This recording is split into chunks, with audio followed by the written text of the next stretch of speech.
आदाब, मैं हूं शकील अहमद और आप देख रहे हैं न्यूज़ मैक्स। न्यूज़ मैक्स के ख़ास प्रोग्राम खबर से आगे में आपका स्वागत है। हमारे साथ आज स्टूडियो में एक ख़ास मेहमान मौजूद हैं, मुफ्ती साहब, जिनको आप अक्सर चैनल पर देखते रहते होंगे। आज हम अपने इस प्रोग्राम में बात करेंगे बिहार की सियासत पर। मुफ्ती साहब, क्या कहेंगे जिस तरह से 3 फेज़ के इलेक्शन हो चुके हैं और जिस तरह से अगर बीजेपी की हम बात करते हैं तो बीजेपी किसी ना किसी तरीके से पोलराइज करने की कोशिश कर रही है। ऐसे में अगर बिहार को हम देखते हैं तो बिहार में मुसलमानों के बारे में ये कहा जाता है कि एक परसेप्शन है कि मुसलमान बड़ी सोच समझकर वोट देता है। यकीनन बिहार के मुसलमान जो होते हैं वो सियासी तौर पर बहुत ही बाशऊर होते हैं और जिस वक्त भी वोटिंग पावर का इस्तेमाल करने की बात होती है तो वहाँ के मुसलमान बहुत ही अक्ल शऊर से काम लेते हुए और मुस्लिम लीडरशिप को आगे बढ़ाने की कोशिश करते हैं और ख़ास तौर से फ़िरका परस्त ताकतों को दबाने के लिए जहाँ तक मुमकिन हो कोशिश की जाती है। लेकिन हमें एक बात का ख्याल रखना पड़ेगा कि मुल्क के अंदर फ़िरका परस्ती का ख़ात्मा हो या बीजेपी को जो मुल्क के लिए बिल्कुल नासूर बनी हुई एक पार्टी है उसको उखाड़ फेंकने की बात हो, ये सिर्फ मुसलमानों ही की जिम्मेदारी नहीं है, तमाम सेकुलर पार्टियों की जिम्मेदारी है कि बीजेपी का ख़ात्मा हो। कल अगर बीजेपी हारती है तो जाहिर है कि मरकज़ में हुकूमत की बागडोर जो है कोई मुसलमान नहीं संभालेंगे, यही सेकुलर पार्टियाँ संभालेंगे। लेकिन उसके बावजूद अगर मुसलमानों को उसकी लीडरशिप को दबाने की और कुचलने की कोशिश की जाती है, इस वक्त बिहार में मैंने देखा, बिहार के जगह जगह का मैंने जायज़ा लिया तो मुल्क में सबसे ज़्यादा एनडीए मजबूत इस वक्त अगर है तो वो बिहार के अंदर है, ख़ासतौर से बीजेपी। और वो सिर्फ और सिर्फ इस वजह से मजबूत है कि वहाँ जो अपोजिशन में है महागठबंधन, वो इंतहाई दर्जे में नाअहलियत का सबूत दे रहे हैं और वो इस वजह कर ऐसा लग रहा है कि जहाँ जहाँ भी सीटों पर कैंडिडेट का इंतखाब हो रहा है या इंतखाब हुआ है वो डायरेक्ट लग रहा है कि नागपुर से कोई हिदायत मिल रही है और उसके मुताबिक इंतखाब हो रहा है। और सबसे ज़्यादा जो इस वक्त मुसलमानों को हम देख रहे हैं कि बिल्कुल सियासी तौर पर बेयार व मददगार महसूस कर रहे हैं या अपनी बिल्कुल तजलील महसूस कर रहे हैं, वो इस तौर पर कि मुस्लिम लीडरशिप को हर जगह दबाने और कुचलने की कोशिश की। बहुत बड़ी बात कही मुफ्ती साहब आपने। जिस तरह से अगर हम बात करते हैं बिहार की या उत्तर प्रदेश की भी अगर हम बात करते हैं, जिस तरह से एसपी और समाजवादी पार्टी ने अपनी जागीर एक तरह से समझ रखा है मुस्लिम वोट को और मुसलमानों की मैनिफेस्टो में किसी चीज़ का जिक्र ना तो कांग्रेस के मैनिफेस्टो में है और ना किसी और पार्टी की। इस तरह से आप बिहार की बात कर रहे हैं तो क्या बिहार में भी तेजस्वी या लालू और कांग्रेस ने ये सोच कर रखा है कि मुसलमान अपने आप ही वोट देगा, कोई उनके पास और चारा है नहीं? यकीनन उन लोगों की यही सोच बन गई है जो सेकुलर फ्रंट है कि मुसलमान जाएंगे कहाँ, इसके सामने कोई अल्टरनेटिव है नहीं, ये तो मजबूरन हमको वोट करेंगे ही बीजेपी के डर से। तो इस सोच से बाहर निकलने की ज़रूरत है। जैसा कि मैंने बताया कि अब मुसलमान ये समझ रहे हैं कि बीजेपी को हराना सिर्फ मुसलमानों ही की जिम्मेदारी नहीं है, कोई देश पर राज मुसलमान नहीं करेंगे, ये सेकुलर पार्टियाँ करेंगे, तो सेकुलर पार्टी की ज़्यादा जिम्मेदारी होती है। अब जहाँ जहाँ भी मुसलमानों को दबाने की और कुचलने की कोशिश की गई है, ख़ासतौर से मुस्लिम लीडरशिप को कुचलने की, मैं एग्जाम्पल के तौर पर देख रहा हूँ कि बिहार के अंदर 5 मुसलमानों को आरजेडी ने टिकट दिया है, लेकिन एक भी जगह पर उसको जिताने की पोजीशन में नहीं दिया है, जीतने की पोजीशन में टिकट नहीं दिया है। और आखिरी वक्त में जो सबसे मजबूत सीट थी जहाँ पर से एक मुस्लिम बड़े लीडर का निकलना 100% कन्फर्म था, फातिमी साहब का, वो ठीक 24 घंटे के अंदर में फैसला बदल करके एक गैर मारूफ शख्स को दे दिया जाता है। ये कहाँ से उसको हिदायत मिल रही है, कहाँ से डायरेक्शन मिल रहा है कि इस तरह की हरकत कर रहे हैं। दूसरी जगह पर देख लीजिए कि आपके बेगूसराय के अंदर में लालू यादव ने खुद कमिटमेंट था, उनका खुद वादा किया था कि हम उसको कन्हैया को लड़ाएंगे। कन्हैया इस वक्त में मुल्क की एक उभरती हुई आवाज़ है, एक ताकतवर आवाज़ है और मुसलमान भी उसको एक ताकतवर आवाज़ की शक्ल में देख रहे हैं कि पार्लियामेंट में आएंगे तो वो गूंजेंगे।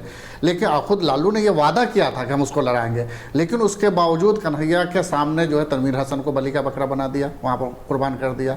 वो जाहिर है कि उसकी वजह से जो है मुस्लिम वोट तकसीम होगा, वो जीतेंगे नहीं। इसी तरीके से अब वहाँ पर हिना शहाब के मुकाबले में सीपीआई को खड़ा करवा दिया। चूँकि सीपीआई का वोट हर जगह है, अगर ये जीतने के लिए मुखलिस होते या खुद ये महागठबंधन चाहते तो ये लेफ्टिस्ट से ज़रूर गठबंधन करते, उसको अपने गठबंधन का हिस्सा बनाते। लेकिन सीपीआई को उसने अपने गठबंधन का हिस्सा नहीं बनाया, सिर्फ इस वजह से कि वहाँ पर तेजस्वी का अपना मफाद टकरा रहा था। वहाँ पर वो देख रहे थे कि अगर हम CPI को अपने गठबंधन का हिस्सा बनाएंगे तो कन्हैया को वो सीट छोड़नी पड़ेगी बेगूसराय, और कन्हैया अगर जीत के जाता है तो जाहिर है बिहार की सियासत में एक उभरता हुआ चेहरा होगा और तेजस्वी उसके मुकाबले में कहीं पर भी नहीं ठहर पा रहे हैं। तो इसलिए सिर्फ अपने आप को देखने के लिए, अपने आप को सेव करने के लिए उन्होंने वहाँ पर एक मुस्लिम लीडरशिप को बलि का बकरा बनाया, और ख़ासतौर से कन्हैया के साथ जो वादा किया था वो वादा भी नहीं निभाया। इसी तरीके से दूसरी जगहों पर शिवहर के अंदर देख लीजिए, आनन फानन में जो है एक दूसरे बहुत दूर के किसी गैर मारूफ चेहरे को ला करके वहाँ पर उतार दिया जो शायद जीतने की पोजीशन में ना हो। दरभंगा में देख लीजिए अब्दुल बारी सिद्दीकी साहब को दे दिया है, जिसको कहा जाता है कि वो आधा मुसलमान है। मुसलमान इसी में कंफ्यूज है कि वो मुसलमान है या हिंदू है, इसलिए कि वो उनके वाइफ को लेकर के लोग चर्चा बनाए हुए हैं। आप बात कर रहे हैं, फातमी साहब का जिक्र किया, कन्हैया का जिक्र किया, कई और सीटों का भी आप जिक्र कर रहे हैं, तो क्या लगता है कि जिस तरह से टिकट का बंटवारा हुआ है, आप इल्ज़ाम लगा रहे हैं कि हो सकता है कि नागपुर से पूरी तरह से इनको इंस्ट्रक्शन आ रहे हैं, तो उसमें कितना दम है? नहीं, इसमें तो आम मुसलमान ये सोच रहे हैं कि तेजस्वी अपने बाप को बचाने के लिए, लालू यादव के ऊपर जो इल्ज़ामात हैं उन इल्ज़ामात उसको बरी कराने के लिए शायद वो RSS का सहारा ले रहे हों इस तरीके। और आम मुसलमान अब ये सोचने पर मजबूर हुए हैं कि हम जो है राष्ट्रीय जनता दल को वोट देने के लिए मजबूर नहीं हैं, हम महागठबंधन को वोट देने के लिए मजबूर नहीं हैं, बल्कि वो अब ये सोचने पर मजबूर हुए हैं कि जहाँ भी कोई तीसरा महाज है, मिसाल के तौर पर लेफ्टिस्ट हैं कोई वहाँ पर, हम उसको वोट करेंगे। और उतना ही नहीं, बल्कि अगर कहीं पर सेकुलर चेहरा जनता दल यूनाइटेड का नज़र आ रहा है सामने, तो उसको भी मुसलमान वोट बढ़ चढ़ के कर रहे हैं। जैसा कि देखने को मिला है कि किशनगंज में काफ़ी तादाद में मुसलमानों ने जदयू को वोट किया है।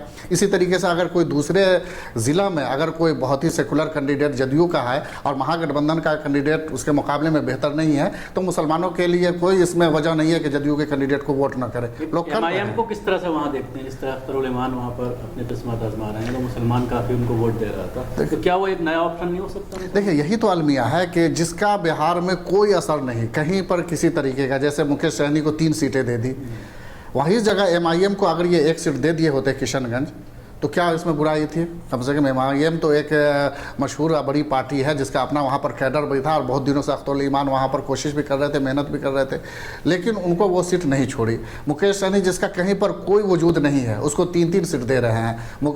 उसके बाद कुशवाहा जिसका अभी तक पूरी तरह से पूरे बिहार में संगठन भी नहीं है, उसको 5-5 सीट दे रहे हैं। एक दिन पहले पार्टी बनाते हैं शरद यादव जी, उनको 2-2 सीट दे रहे हैं। मांझी जी को 2-2 सीट दे रहे हैं। लेकिन मुसलमानों की अगर एक जमात है मीम की शक्ल में किशनगंज में, उनको 1 सीट छोड़ने में उनको तकलीफ हो रही है, तो ये किस तरीके की सेकुलर पार्टी है, किस तरीके की मुस्लिम नवाजी है? ये तो सरासर देखने में लग रहा है कि ये मुसलमानों की दुश्मन पार्टी है, मुसलमानों को दबाने के लिए, उसको कुचलने के लिए, मुस्लिम लीडरशिप को हर तरह से ख़त्म करने के लिए ये कमर बस्ता। तो यही बात कांग्रेस के साथ भी फिट बैठती है, जिस तरह डॉक्टर शकील को टिकट नहीं दिया गया। देखिए, डॉक्टर शकील को वहाँ पर टिकट नहीं दिया गया, डॉक्टर शकील तो वहाँ पर रनिंग में भी नहीं थे टिकट के, जो सच्चाई है, इसलिए कि वो सीट RJD को जा रही थी, मधुबनी सीट। इससे पहले 2009 में जो इलेक्शन हुआ था तो उसमें RJD और कांग्रेस अलग अलग लड़े थे, और कांग्रेस में को जो वोट आया था वो तकरीबन 1 लाख से भी नीचे, यानी तीसरे नंबर पर डॉक्टर शकील साहब चले गए थे, इसलिए कांग्रेस के डिमांड में मधुबनी था ही नहीं। लेकिन अगर RJD को नहीं दिया गया है ये मधुबनी, तो फिर कांग्रेस का हक बनता था कि कांग्रेस को मिलना चाहिए था, लेकिन कांग्रेस को भी नहीं दिया गया। तो ये एक जो मुस्लिम चेहरा, देखिए जो बड़े बड़े वहाँ मुस्लिम लीडर थे, तकरीबन तस्लीमुद्दीन थे, वहाँ असरारुल हक थे या शायद थे, सबका तो इंतकाल ही हो गया। अब कुछ मुस्लिम चेहरे बचे थे, उसको भी इन लोगों ने दफन कर दिया। डॉक्टर शकील थे, उसको कांग्रेस ने हाशिए पर डाल दिया। फातिमी इतना बड़ा चेहरा था जिन्होंने बड़े बड़े कारनामे अंजाम दिए और मुसलमानों को उन पर एतमाद भी है, उनको जो है किनारे लगा दिया।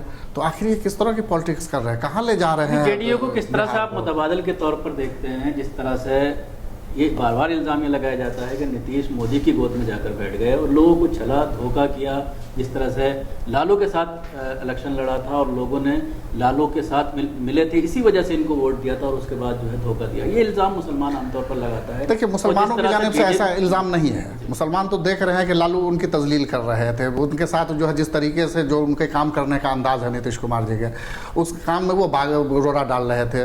वो अपने बेटे की हुकूमत वहाँ पर चाह रहे थे, एक ऐसा बेटा जिसका अभी अकलो शऊर से आ रही है, वो बड़ा लड़का, और उनको जो अहम मंत्रालय है सब उनके जिम्मे, हेल्थ से लेकर के और PWD से लेकर के सब उनके हवाले कर दिया था। तो इस तरह के वो लालू जी की सियासत चल रही थी। जाहिर है कि कोई भी मुख्यमंत्री जो स्टेट को बहुत आगे ले जाने का उनका प्लान होगा, मनसूबा होगा, वो इस तरीके से बंदर बांट तो बर्दाश्त नहीं करेगा। वो ठीक से वो स्टेट को नहीं चला पा रहे थे और उसके साथ वो घुटन महसूस कर रहे थे। इसकी वजह से अगर मेरे ख्याल से वो अलग हुए हैं, और उनका अलग होना भी अपने आप में मैं समझता हूँ कि मुसलमान ये नहीं समझ रहे हैं कि उनको धोखा दिया गया। अगला जो इलेक्शन होगा, जो इसका विधान सभा का इलेक्शन होगा, उसमें नीतीश कुमार के जिस तरह के कुछ कारनामे हैं, खासतौर से मदरसा बोर्ड को लेकर के या स्कूल में टीचर की बहाली को लेकर के, उसमें मुसलमान उनके कामों को सराह रहे हैं, वोट भी करेंगे। अभी तो चूँकि लोकसभा का इलेक्शन है तो डायरेक्ट निगाह यहाँ सेंटर की कुर्सी पे है, तो मुसलमान ये कोशिश कर रहे हैं कि NDA की सीटें कम से कम आए, इसलिए कि किसी न किसी तौर पर बीजेपी को हराना है। लेकिन जहाँ विधानसभा का इलेक्शन होगा तो उसमें मुसलमान, हमें उम्मीद है कि भरपूर जो है नीतीश कुमार जी का साथ देंगे। शुक्रिया थे मुफ्ती एजाज अरशद कासमी साहब, जो हमसे बात कर रहे थे बिहार की सियासत पर, और जिस तरह से इन्होंने ये कहा कि लालू प्रसाद यादव और उनके बेटे हैं वो कहीं ना कहीं मुसलमानों को साइडलाइन करने की कोशिश कर रहे हैं। यही वजह है कि कुछ मुसलमानों को टिकट तो ज़रूर दिए गए हैं, लेकिन ऐसी सीटों से दिए गए हैं जिससे वो पार्लियामेंट तक ना पहुँच पाए। धन्यवाद। आपको हमारे प्रोग्राम कैसा लगा ज़रूर बताएं। हमारे यूट्यूब चैनल को सब्सक्राइब करना ना भूलें, इसके साथ ही बेल आइकन ज़रूर दबाएं। धन्यवाद।